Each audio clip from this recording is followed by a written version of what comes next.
juga kepada anda yang sedang menonton kami secara live di Facebook Manis FM sekarang ini, yang pastinya untuk dimensi manis seperti yang kita janjikan dalam pasca pelan pemulihan negara yang juga kita akan kongsikan bersama dengan anda pada hari ini. Dan kita bersama dengan Puan Zakiah Jaafar, Timbalan Ketua Setiausaha Perbendaharaan Dasar Kementerian Kewangan Malaysia pagi ni. Ya, Assalamualaikum. Selamat pagi Puan.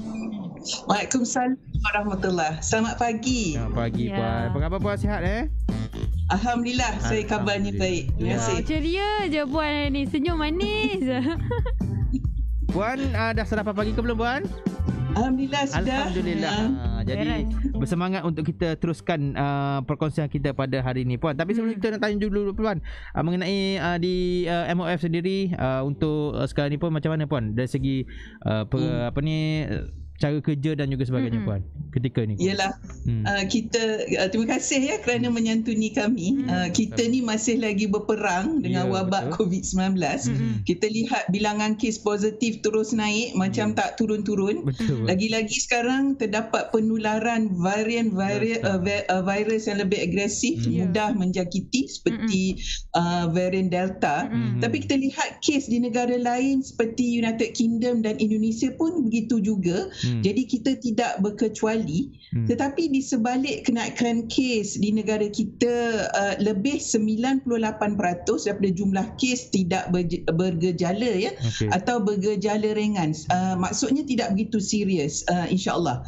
Dan kadar pemulihan kita pun masih tinggi sebanyak 83%, iaitu setiap 8 daripada 10 pesakit COVID-19 pulih. Alhamdulillah. Itu di peringkat nasional, tapi kita tahu di setengah negeri seperti Selangor, Johor, Kuala Lumpur dan Kedah, kes positif masih tinggi. Jadi kita masih belum menang. Oleh itu pelan pemulihan negara atau PPN ni telah dilancarkan pada 2 minggu lepas lah untuk membawa kita keluar dari kancah krisis ini. Alright. Jadi Puan, kita pun tak nak lengahkan masa lagi. Kita nak terus berbincang mengenai pasca pelan pemulihan negara. Jadi pemulih ni merupakan contoh terbaik kerajaan mengambil kira keluhan dan denyut nadi rakyat apabila semua golongan termasuk B40, M40, T20 tidak tercicir dalam pelaksanaan pemulih. Jadi secara keseluruhannya, bagaimana Puan melihat pakej rangsangan yang terbaru ni dalam membantu kelangsungan kehidupan rakyat setelah hampir 16 bulan kita hidup bersama dengan COVID-19 ni?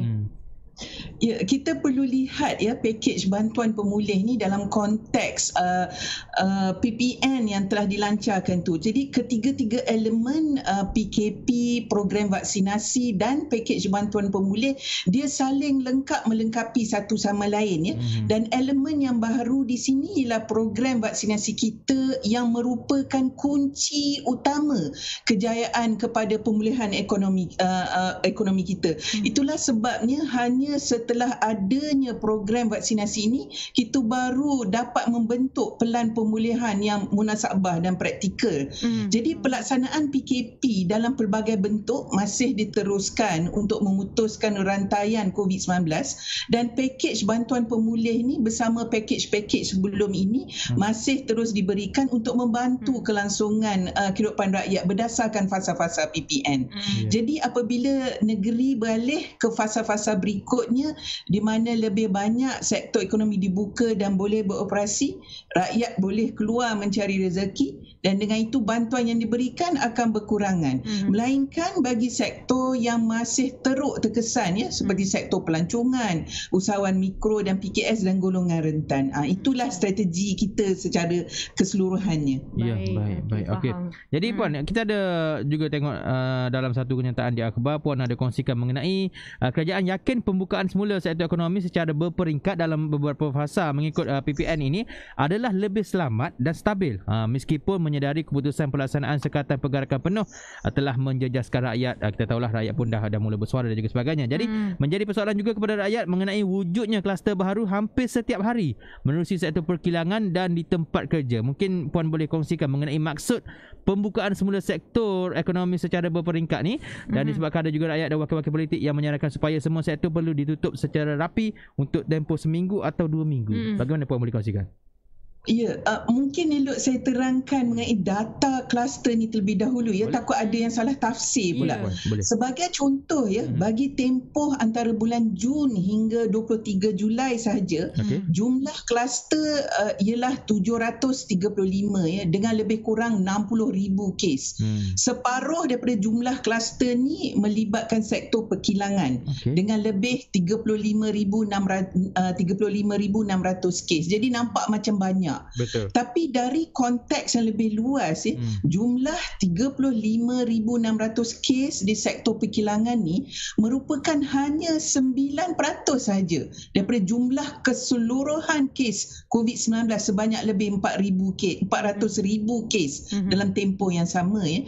Jadi sebenarnya bilangan kes dari sektor perkilangan ni boleh dikatakan sedikit sebab kurang daripada 10% pun. Sekarang kebanyakan punca kes COVID-19 ialah dari komuniti kita sendiri. Maknanya virus ini berada di mana-mana dalam masyarakat kita. Itu yang sangat berbahaya sekarang. Ya, memang ada saranan untuk menutup sektor-sektor.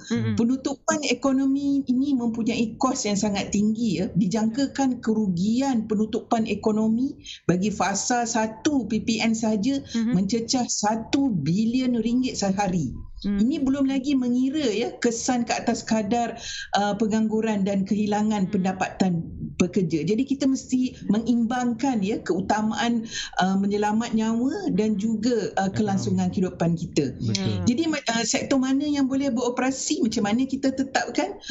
Majlis Keselamatan Negara atau MKN akan membuat keputusan sektor mana yang boleh dibuka mengikut fasa dalam PPN bergantung kepada kepentingan dan risiko sektor berkenaan ya. Contohnya dalam fasa 1 hanya sektor perlu sahaja dibenarkan beroperasi seperti sektor bekalan dan perkhidmatan makanan. Bagi fasa kedua dan seterusnya lebih banyak sektor akan dibuka dan ini akan diumumkan dari masa ke semasa. Betul.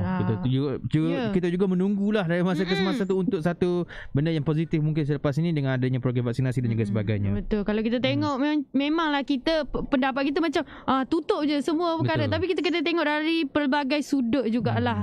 Okey. Jadi betul. Jadi Puan, kalau senario mengenai hala tuju negara untuk keluar daripada pandemik ni akan menyebabkan syarikat akan menangguh keputusan pelaburan. Jadi menghentikan operasi dan melepaskan pekerja mereka. Manakala Pelan Pemulihan Negara menekankan bahawa ada sinar di hujung terowong dengan menggunakan indikator jelaslah dan mudah difahami semua lapisan masyarakat. Jadi adakah pertumbuhan ekonomi negara ni mampu bertahan dalam masa yang terdekat ni? Apa pandangan Puan? Oh, ini soalan cepu mas. kita perlu berbalik kepada program vaksinasi kita yang merupakan faktor penentu utamalah kepada kejayaan kita menangani krisis ini ya. Itulah sebabnya fokus kerajaan sekarang ialah mempercepatkan program vaksinasi. Kita lihat di negara-negara seperti Amerika Syarikat, United Kingdom dan Jerman ya, sebaik sahaja 20 hingga 40% daripada penduduk mereka menerima vaksin, bilangan kes dan kadar kemasukan hospital ya bagi pesakit COVID-19 menurun dengan mendadaknya dan rakyat di negara berkenaan kini sudah kembali kepada kehidupan yang hampir normal. Walaupun UK sekarang sedang mengalami kenaikan semula kes dengan mendadak, namun kadar kemasukan hospital mereka masih rendah ya. Inilah matlamat kita sekarang. Tapi program vaksinasi kita ni hanya dapat bermula pada bulan Februari lepas, hampir setahun selepas kita dilanda COVID-19. Ia lambat bermula kerana terdapat kekangan dalam bekalan vaksin di seluruh negara. Semua negara sekarang masih berebut-rebut ya bekalan vaksin. Walaupun kita telah menempah dan membeli bekalan kita secukupnya, namun ia lambat sampai ke tanah air kita. Tapi alhamdulillah kita sedang menerima bekalan yang banyak sekarang. Jadi kita boleh tingkatkan vaksin dari 80,000 dos sehari pada bulan Mei kepada lebih 400,000 sehari bulan ini ya, insya-Allah. Sekarang kadar suntikan vaksinasi harian kita adalah antara yang tertinggi di dunia dan sejumlah 24% daripada penduduk dewasa kita telah melengkapi vaksin mereka. Jadi kalau bekalan vaksin sampai seperti yang dijangkakan, kita akan dapat mencapai imuniti kelompok sebelum hujung tahun ini. 3 bulan lebih awal dari yang dirancang. Alhamdulillah ya, Labuan dan Sarawak telah mencapai imuniti kelompok dan kita lihat kes positif di negeri-negeri berkenaan telah menurun. Alhamdulillah. Jadi maknanya puan di sini adalah kepentingan utama sekali adalah program vaksinasi itu sendiri. Biar berjalan dengan lancar dan juga mendapat pertambahan dari segi dos suntikan hari-hari puan, betul Ya, betul. Okey, baik. Jelas sekali. Okey. Jadi kita nak tengok jugalah jurang perbezaan antara golongan yang mampu ataupun golongan kaya dan juga yang miskin dihadapi hampir semua negara, sama ada negara mundur, membangun atau maju. Keperluan merapatkan jurang perbezaan antara dua golongan ini boleh dikatakan amat mendesak kerana kesannya terhadap masyarakat yang cukup besar. Bagaimana puan melihat jurang perbezaan di antara golongan yang tinggal di bandar dan di luar bandar, tambahan juga orang miskin dan golongan yang memerlukan dapat dikurangkan menerusi PPN ini, atau mungkin banyak lagi yang perlu ditambah baik untuk mencapai ke tahap itu puan? Ya. Memang benar pemerhatian Izzat tu ya. Sebelum krisis pandemik ini bermula pun kerajaan telah menumpukan kepada agenda keterangkuman ya atau inklusiviti yang pelbagai dimensi untuk mengurangkan jurang kekayaan antara kumpulan pendapatan, antara wilayah, etnik dan lain-lain lagi. Ini telah termaktub dalam wawasan kemakmuran bersama ya, itu dasar jangka panjang kita sehingga tahun 2030. Tapi krisis ini telah memburukkan lagi masalah jurang kekayaan di negara kita, terutamanya langkah penutupan ekonomi yang sudah tentu memberi impak ya yang besar kepada golongan pendapatan 40% terendah atau B40 dan golongan rentan di bandar-bandar. Tidak ketinggalan ya usahawan mikro dan perusahaan kecil dan sederhana atau PKS yang mungkin tidak mempunyai keupayaan dan sumber mencukupi untuk bertahan lama untuk membuat penyesuaian apabila PKP dikenakan. Itulah sebabnya kita lihat bantuan-bantuan kerajaan lebih banyak bertumpu kepada golongan-golongan yang lebih terkesan ini.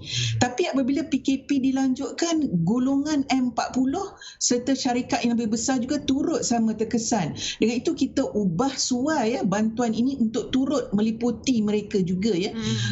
Namun semua ini adalah penyelesaian jangka pendek ya semasa krisis ini. Cabaran untuk merapatkan jurang kekayaan ya, ini merupakan satu isu struktur yang memerlukan penyelesaian yang lebih menyeluruh dalam jangka panjang. Ini akan diperincikan dengan lebih lagi dalam rancangan Malaysia ke-12 yang akan dibentangkan ke Parlimen pada bulan September kelak insya-Allah, dan dalam bajet 2022 sebulan selepas itu. Okey, puan sentuh sikit puan, kalau bajet 2022 ni adakah ada benda yang perkara yang positif untuk kita ketahui? Sikit pandangan. InsyaAllah ada. Sebabnya untuk tahun 22 tu kita andaikan ya, kita doakanlah kita sudah melepasi krisis dan mulalah untuk fasa pemulihan sepenuhnya.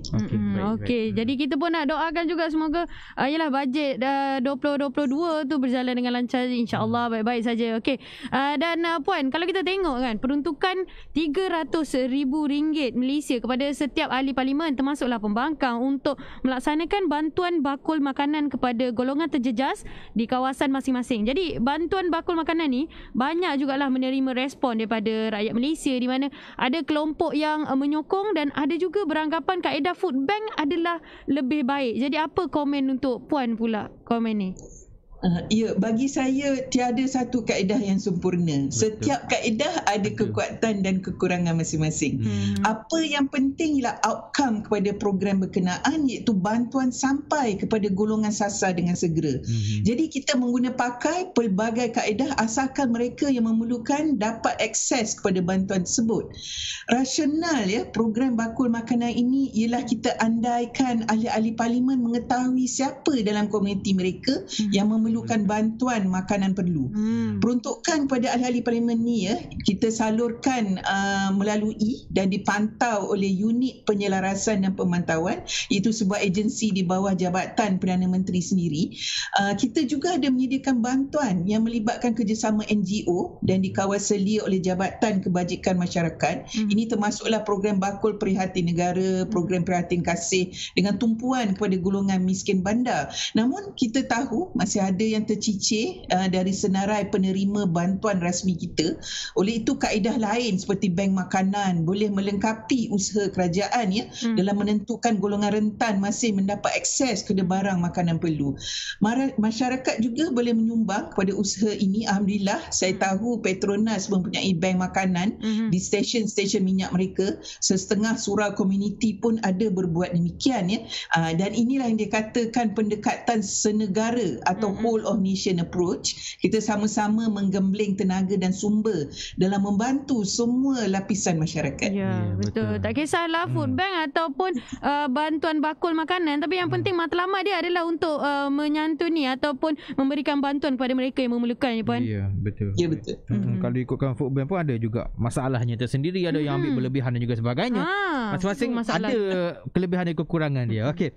Baiklah, Puan, kita nak terus pula dengan peluang pekerjaan sekarang ni, yang mana kita tahulah dengan keadaan semasa dan juga sebagainya. Penjana Kerjaya 3.0 diperkenalkan sebagai lanjutan kepada Penjana Kerjaya 2.0 untuk meneruskan usaha mewujudkan peluang pekerjaan baru dan mengurangkan pengangguran dalam kalangan pekerja tempatan. Peluang pekerjaan ini harus melibatkan setiap kelompok masyarakat yang terkesan, iaitu kumpulan pencari kerja berumur 50 tahun ke atas, OKU, orang kelainan upaya, dan juga bekas banduan.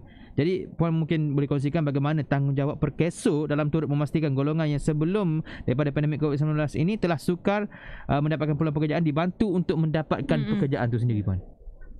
Ya, Alhamdulillah melalui program Penjana Kerjaya oleh Perkeso sejumlah 170 juta ringgit telah disalurkan yang telah dimanfaatkan lebih 10,600 majikan dan 75,800 pekerja. Jadi kerajaan bersetuju untuk melanjutkan program ini sehingga hujung tahun dengan beberapa penambahbaikan antaranya mengurangkan had kelayakan gaji daripada RM1,500 kepada RM1,200 sebagai dorongan kepada majikan untuk mengganti pekerja asing dengan pekerja tempatan. Selain itu, tempoh kontrak penggajian juga akan dilonggarkan daripada 12 bulan kepada 6 bulan kepada kategori pekerja berusia 50 tahun ke atas, golongan OKU dan bekas banduan. Harapnya ini boleh menggalakkan lagi pengambilan kerja bagi golongan ini. Kerajaan juga menambah baik syarat kelayakan untuk insentif kerjaya gig diperluaskan kepada penganggur yang telah menganggur lebih daripada 180 hari. Dan insentif penggajian agensi pekerjaan swasta juga diperluaskan kepada kategori penempatan pekerja berkemahiran rendah yang bergaji RM3,000 ke bawah dengan insentif RM100 bagi setiap penempatan. Tapi semua inisiatif ni hanyalah penyelesaian sementara semasa tempoh krisis ini. Sebenarnya terdapat isu struktur ketidakseimbangan dalam pasaran buruh kita lama sebelum krisis ini bermula. Jadi banyak sebab mengapa ini berlaku. Saya perlukan mungkin sejam untuk menerangkannya. Jadi sekali lagi, strategi untuk menangani isu ini akan diperincikan lagi dalam RMK 12 kelak sebab ini memang isu struktur yang kompleks sikit. Betul. Baik, maksudnya ini antara agenda utama juga untuk Belanjawan 2022 nanti bagi memastikan pengurangan kadar pengangguran, Puan, betul untuk mewujudkan lebih lagi peluang pekerjaan InsyaAllah. Baik. Okey. Jadi untuk seterusnya pasal moratorium ni jadi isu hangat juga ni sebenarnya. Jadi kita nak tahu jugalah moratorium 6 bulan ni ditawarkan kepada semua peminjam individu merangkumi golongan B40, M40 dan T20 dan usahawan mikro tanpa dikenakan syarat seperti pengurangan pendapatan atau hilang pekerjaan. Jadi kemudahan itu turut ditawarkan untuk pengusaha perusahaan kecil dan sederhana PKS yang terjejas, namun dia tertakluk kepada semakan serta kelulusan pihak bank. Tadi tiada negara lain di dunia yang memberikan moratorium menyeluruh seperti ini, malah kebanyakannya hanya menyediakan bantuan pinjaman secara bersasar dan terhad. Jadi sejauh mana Puan melihat tentang moratorium yang menjadikan harapan utama kepada kebanyakan masyarakat ni? Memandangkan kita mungkin berada dalam tempoh PKP yang agak lama, di mana sektor-sektor ekonomi tidak dibenarkan beroperasi, sudah tentu terdapat pengurangan pendapatan sama ada individu atau syarikat. Oleh itu kemudahan moratorium ini diberikan kepada semua golongan pendapatan dan semua jenis syarikat sekiranya diperlukan ya. Tapi kita tahu tidak semua orang terjejas dengan adanya PKP ni. Oleh itu kemudahan moratorium ini masih perlu dimohon ya di bank masing-masing. Jangan tunggu mesej dari bank. Jadi betul Kelly tadi, kelulusan kepada individu akan diberikan secara automatik. Tidak perlu apa-apa bukti dokumen menunjukkan pengurangan pendapatan dan kehilangan pekerjaan.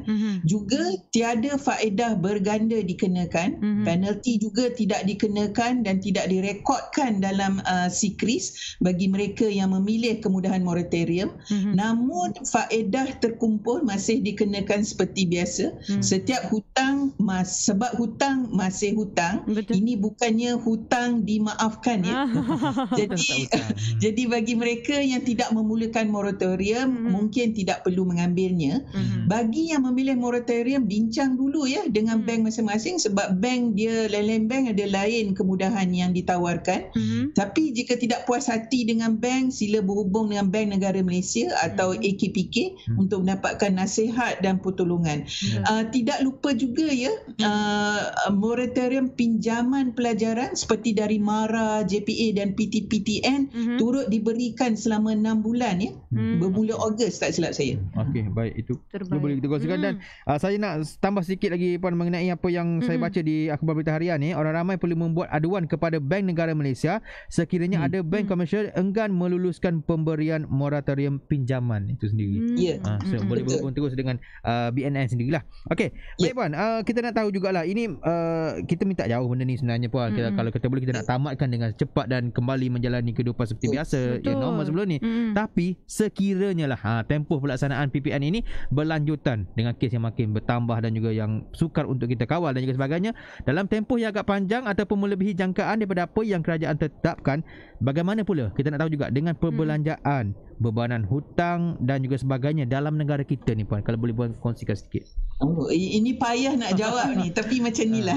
Secara ni ringkas Puan, kita nak pemahaman.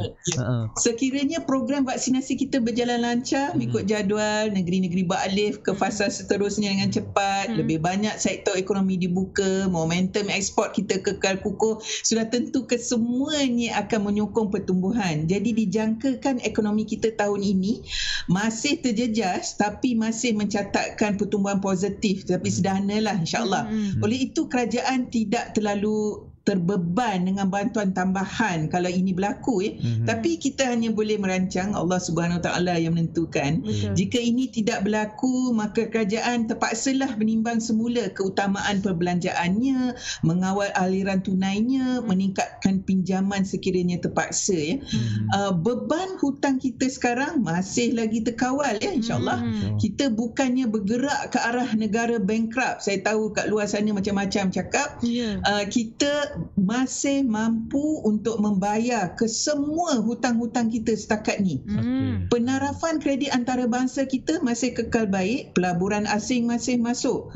Apabila kita menerbitkan sukuk ya, lestari antarabangsa kita berjumlah 1.3 bilion US dollar pada bulan April lepas untuk membiayai pembangunan kita, permintaannya ialah lebih 6 kali ganda ya, dari dalam dan luar negeri. Ini mencerminkan keyakinan antarabangsa terhadap pengurusan ekonomi kita ya. Jadi prospek negara kita masih kukuh dan stabil, insya-Allah. Okey, jangan percaya berita-berita palsu ataupun ialah mana-mana statement yang membuatkan kita lebih panik lah kan. Katanya Malaysia ni menghala ke bankruptcy dan sebagainya. Jelas dah Puan dah bagi penerangan kat situ. Jadi Puan, sebenarnya banyak juga informasi kita dah bagi untuk penonton-penonton, Puan dah kongsikan kepada mereka. Jadi sebelum kita habis ni, banyak lagi kita nak tanya, tapi nak buat macam mana, masa dah menceburui kita. Jadi silakan Puan untuk kata-kata akhir Puan dan sedikit pesanan lah untuk buat semua pendengar Manis FM. Ya, vaksin tidak kira apa jenis pun berfungsi baik ya sebagai perisai kita dalam berperang bersama wabak COVID-19. Pesanan saya, siapa yang belum berdaftar untuk mengambilnya, tolonglah berbuat demikian secepat yang mungkin. Pengambilan vaksin selamat dari segi kesihatan insya-Allah, dan harus di sisi agama sebagai maslahah menjaga keselamatan kita semua ya. Dan mereka yang sudah mengambil vaksin, vaksin. Terima kasih kerana menunaikan tanggungjawab untuk menyelamatkan diri, keluarga dan masyarakat. Namun sila teruskan amalan SOP dan penjarakan sosial kerana sebagai perisai vaksin belum dapat memberi perlindungan 100% lagi. Terima kasih. InsyaAllah, sama-sama. Puan, dengan senang cerita dengan kata lainnya, kalau dapat cucuk vaksin semua sekali, kita capai imuniti kelompok ni, kita boleh balik kampung, Puan. Boleh? InsyaAllah. InsyaAllah. Itu yang ditunggu-tunggu. Kami perantauan dua-dua, Puan. Okey, apa pun. Terima kasih Puan Zakia Jaafar atas perkongsian hari ini mengenai pasca pemulihan negara. InsyaAllah Puan, ada masa kita bersua lagi, kita boleh kongsikan lagi banyak benda lagi Puan. InsyaAllah Puan. Boleh. InsyaAllah. Terima kasih Puan atas perkongsian hari ini. Jumpa lagi Puan. Bye. Assalamualaikum. Bye. Salam warahmatullahi. Baik, itu yang terbaik kita sajikan untuk anda hari ini. Tapi